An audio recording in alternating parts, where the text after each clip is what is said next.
agak susah nih karena beliau agak sibuk ya. Jadi Saya bingung jawabnya ini. Karena nanti saya ngomong, nanti saya ngelakuin sendiri. padahal kita Masih ada slot 3 lah. Saya bilang kayak gitu. oke, berarti Apa namanya, ada berapa undangan? Ada 4, sekitar 4. Cuma yang saya ambil ini jenengan, Pak. Spesial. oke, Jadi, oke. oke, itu. Kembali lagi teman-teman di podcast kita hari ini. Saya bersama rekan saya, Bang Ade Irmawan. Oke. Apa kabar Bang Ade? Alhamdulillah, luar biasa. Sehat. Biasa. Oke, teman-teman semua perlu diketahui, Bang Ade ini adalah salah satu senior saya, terus sesepuh juga ya. Jadi kita perlu mengulik-ngulik sedikit tentang beliau ini seperti apa. Oke. Mungkin sebelumnya Bang Ade, bisa perkenalkan dirinya Bang Ade. Bang Ade ini dari mana dan siapa? Atau mungkin udah punya istri berapa ya kan? Nah, silakan Bang Ade. Oke, baik. Terima kasih. Pak Robi apa Bang Robi ini? Saya manggilnya. Robi aja Robi ya. Oke.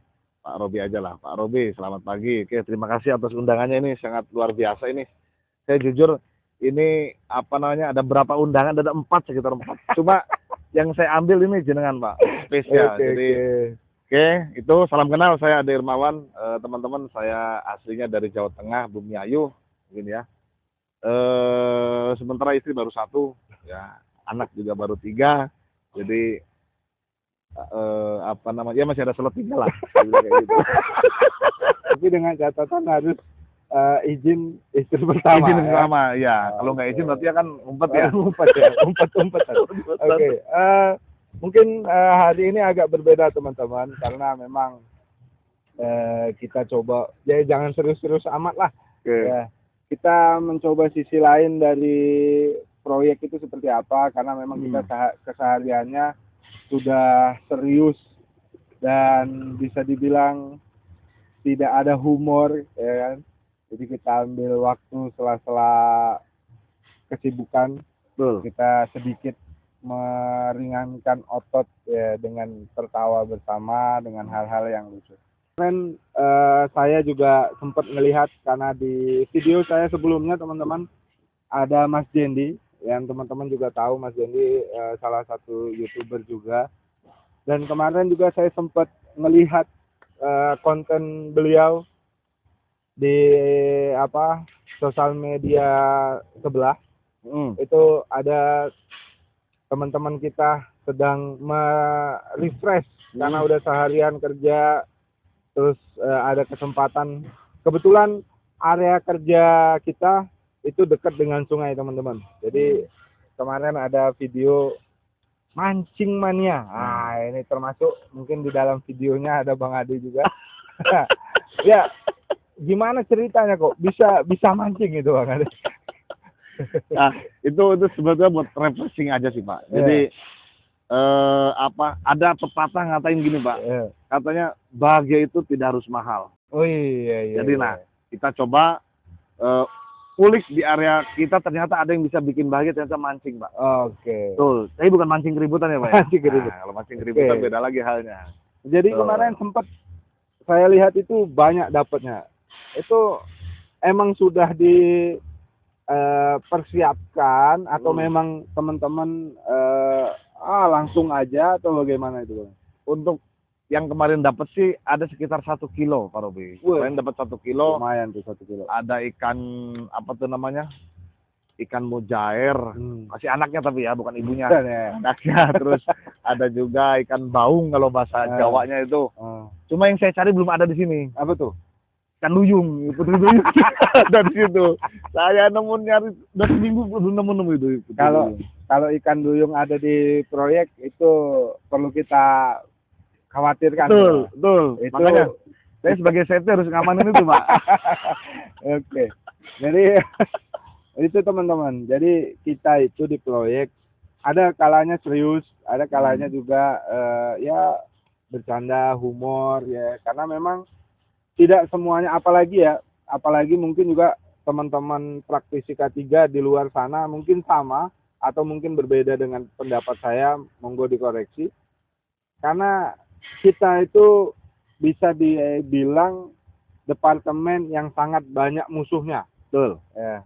Jadi kalau kita pakai cara yang monoton, ya, jadi mungkin teman-teman juga ngerasa bosan dan tidak terlalu menghiraukan. Tapi kalau kita dengan cara tertawa, bercanda, mungkin lebih masuk ke teman-teman pekerja untuk mengikuti aturan-aturan kita. Betul.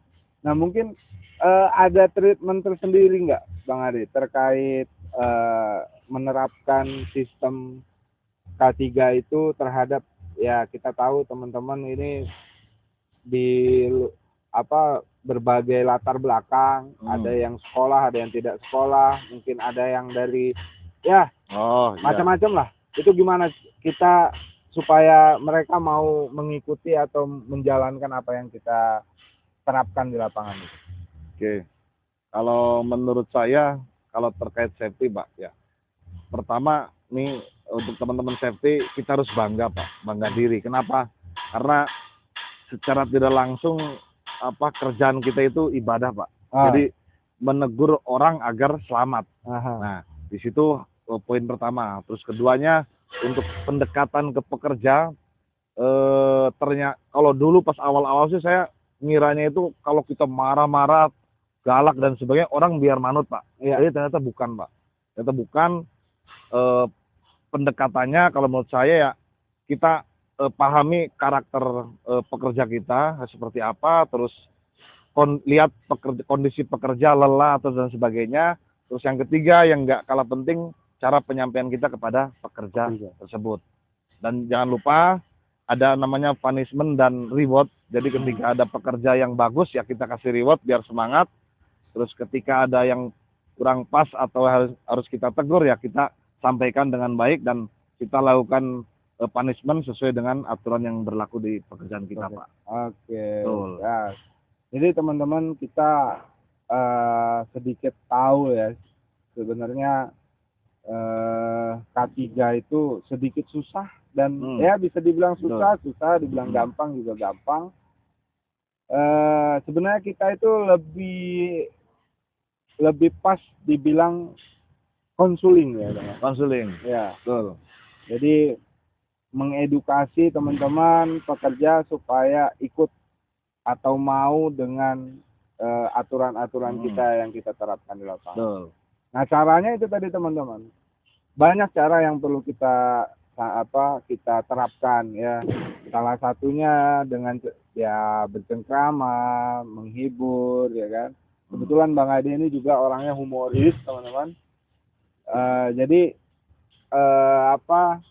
pendekatan terhadap pekerja itu lebih mudah karena banyak pekerja itu sudah capek seharian kerja, ditambah lagi dengan aturan-aturan kita yang kita harus terapkan dan mereka harus ikuti.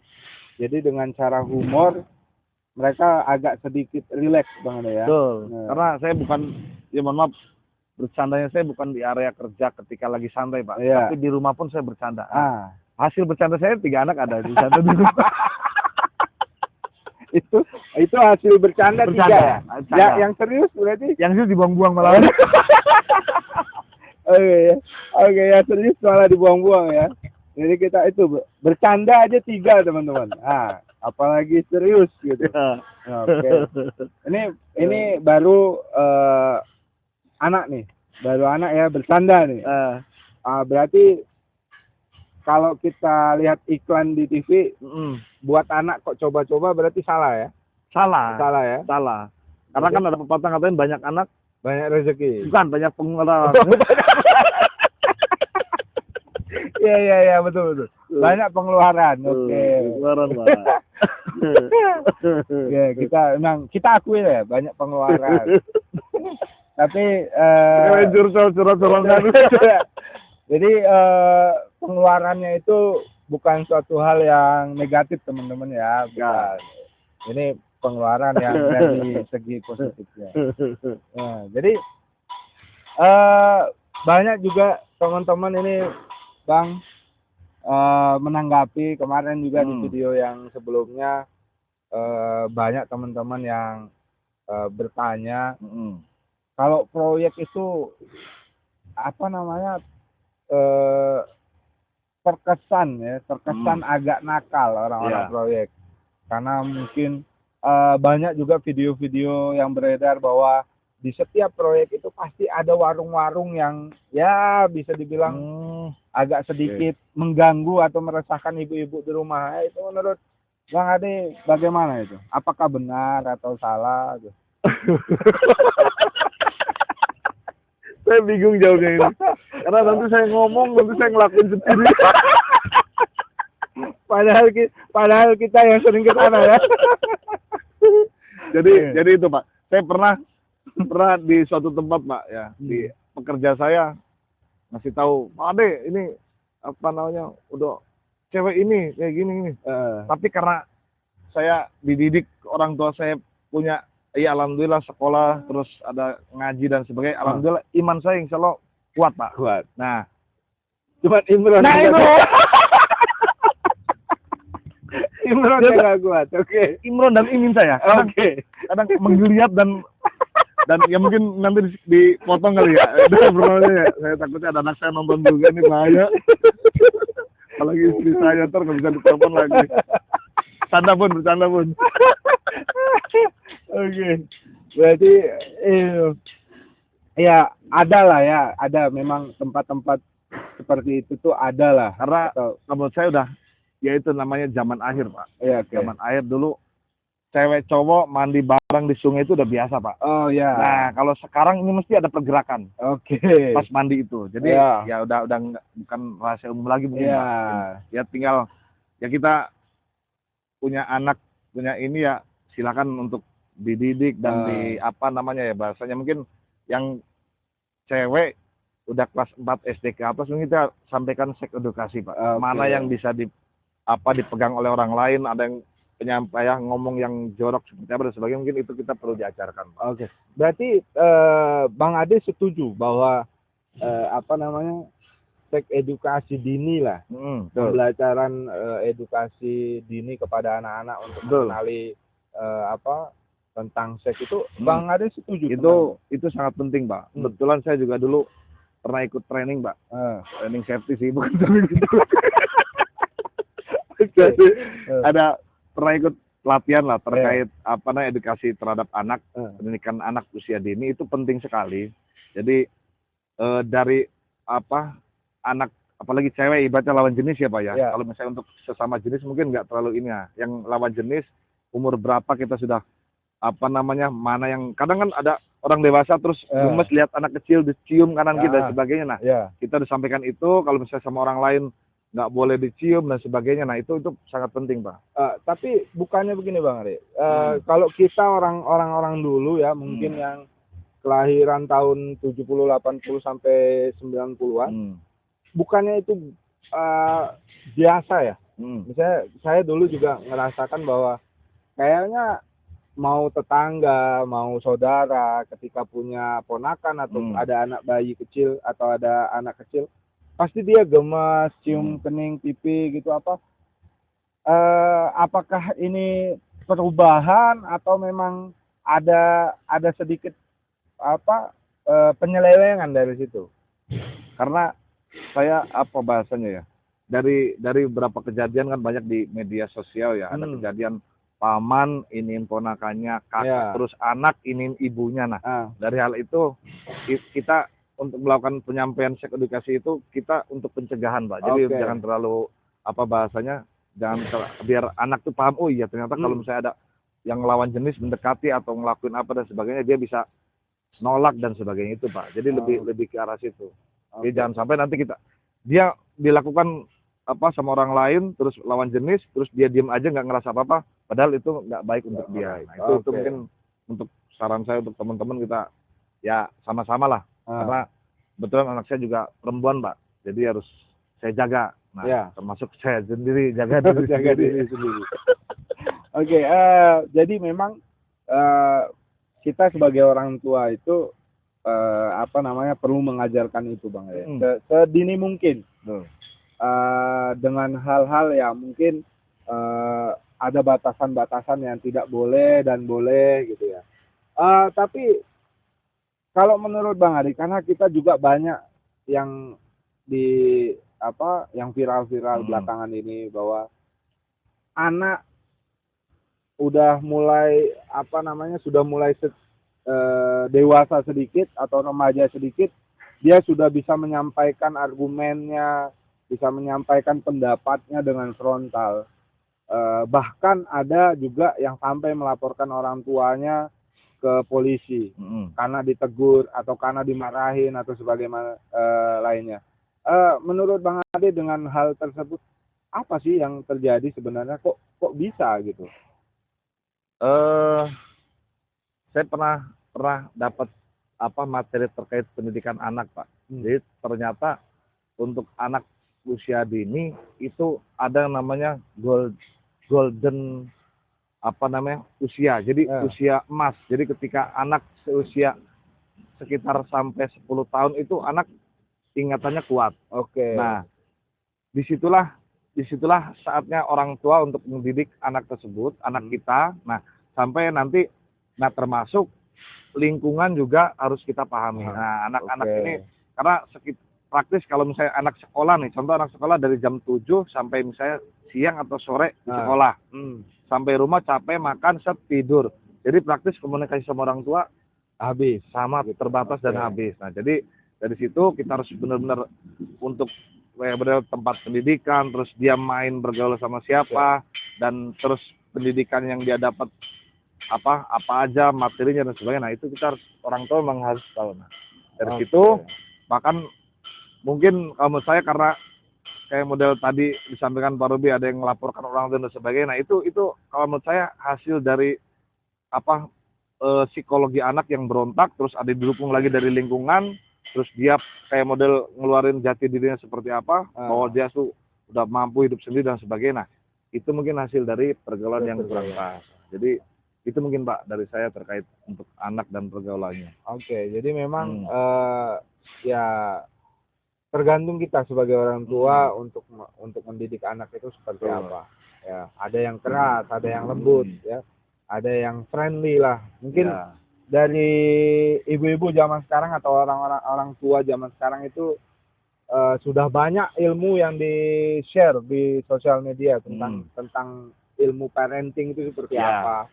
Ya, jadi tinggal teman-teman bisa mengimplementasikan, menjalankan, menyesuaikan kondisi anak. Jangan bukan berarti karena setiap anak ini juga berbeda Bang Ade kan. Ya, betul. Ada yang bisa di treatment seperti ini, ada yang tidak. Ada kondisi-kondisi tertentu yang kita sama-sama tahu bahwa itu tadi iman kuat, imron gak kuat, ya.